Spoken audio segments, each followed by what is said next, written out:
Hello all. இந்த வீடியோவில் நம்ம கங்காரு அதாவது கேங்க்ரூஸ் பற்றின சில இன்ட்ரெஸ்டிங் ஃபேக்ட்ஸ் எல்லாம் பார்க்கலாம். கங்காருக்கள் மிக முக்கியமான ஆஸ்திரேலியாவின் காணப்படக்கூடிய ஒரு விலங்கு. இது ரொம்ப முக்கியமாக சொல்லணும்னா ஆஸ்திரேலியா இருக்குல்ல, அந்த காண்டினென்ட்டில் ரொம்ப பெரிதளவில் காணப்படுற ஒரு விலங்கு கங்காரு. கங்காரு குட்டிகள் பிறந்தவுடன் வெறும் 2 சென்டிமீட்டர் அளவிலேயே இருக்கும். பிறந்த குட்டி வெறும் 2 சென்டிமீட்டர். அப்போ அவ்வளோ சின்னதாக தான் அந்த குட்டி பிறந்ததும் இருக்கும். அவை தாயின் பையில், அந்த பவுச் மாதிரி, கங்காருவோட உடம்புல ஒரு பவுச் மாதிரி ஒரு இது இருக்கும்.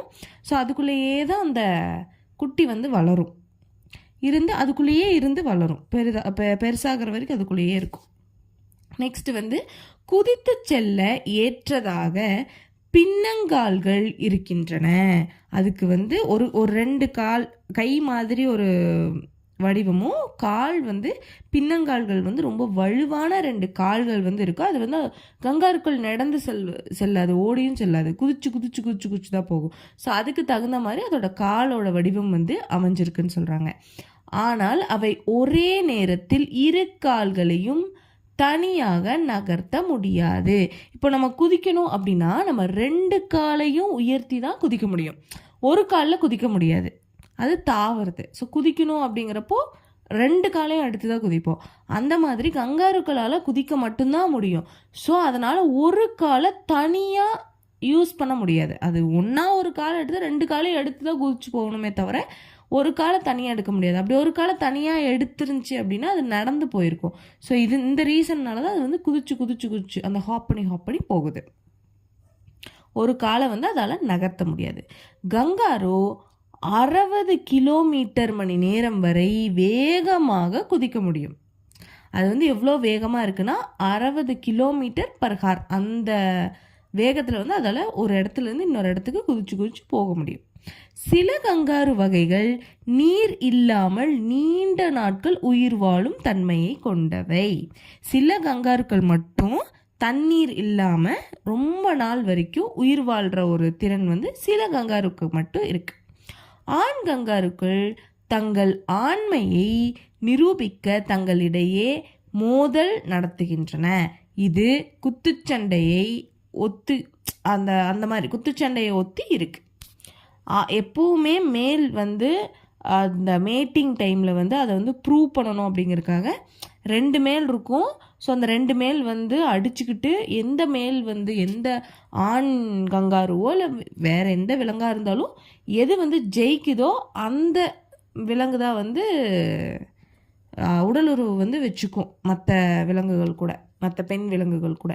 இது சில விலங்குகள் இப்படி தான், இந்த யானைகள் அந்த மாதிரி சில விலங்குகளில் இந்த மாதிரி முறையை தான் பின்பற்றி இருக்கு.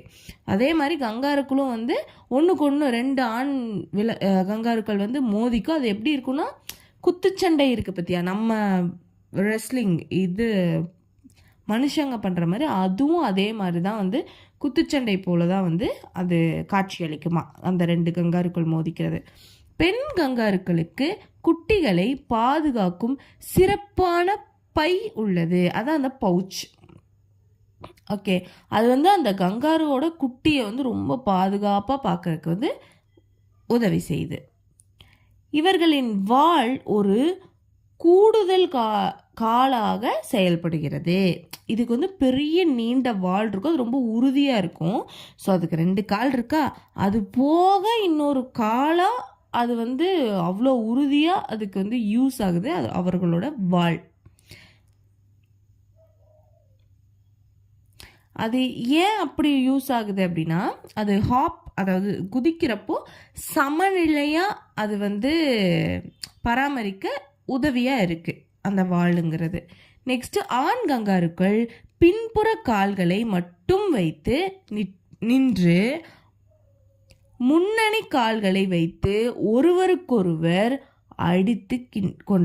அடிச்சுக்கும். ஒரு இதுக்கும் இன்னொரு கங்காருக்கும் நடுவில் அடிச்சுக்கும். பின்னங்கால்களை மட்டும் வச்சு உறுதியாக நிற்கிறதுக்கு அதோட பின்னங்கால்களை வச்சு நின்றுக்கும். அது கங்காருக்கள் அவர்களின் உடல் அமைப்பு காரணமாக பின்னங்கால்களை தனித்தனியாக நகர்த்தி நடக்க முடியாது. அதோட உடல் அமைப்பே அப்படிதான் இருக்குது. ஸோ அதனால் வந்து ஒவ்வொரு காலை வந்து 2 காலில் ஒரு காலை மட்டும் தனியாக அதனால் நகர்த்த முடியாது. அதோட பொசிஷனே அப்படிதான், அதோட நேச்சரே அதுதான். அது 2 காலையும் தான் உயர்த்த முடியும். அதனால தான் அது குதிச்சு குதிச்சு போகுது. ஸோ இந்த மாதிரி கங்காருக்களோட ஃபேக்ட்ஸ் அப்படிங்கிறது நிறைய இருக்குது. ஸோ இதோட இந்த வீடியோவை ஸ்டாப் பண்ணிக்கலாம். அண்ட் இந்த வீடியோவோட ஸ்பான்சர் பைமோட் அப்படிங்கிறது ஒரு டிஜிட்டல் ஆன்லைன் போர்ட்டல் சைட். இங்கே வந்து நம்ம வீட்டுக்கு தேவையான க்ளாசரிஸ் அண்டு ஸ்வீட்ஸ் எல்லாமே இதில் அவைலபிளாக இருக்குது. லைக் நம்ம மற்ற ஆப்ஸ் யூஸ் பண்ணுற மாதிரி இந்த ஆப்பையும் வந்து நம்ம ரொம்ப ஈஸியாக யூஸ் பண்ணலாம். அண்ட் டோர் ஸ்டெப் டெலிவரிஸ் இருக்குது, நிறைய டிஸ்கவுண்ட்ஸ் கூப்பன்ஸ் எல்லாம் கொடுக்குறாங்க. அண்டு நிறைய பொருட்களுக்கு வந்து சூப்பரான டீல்ஸ் அண்ட் டிஸ்கவுண்ட்ஸ் இருக்குது.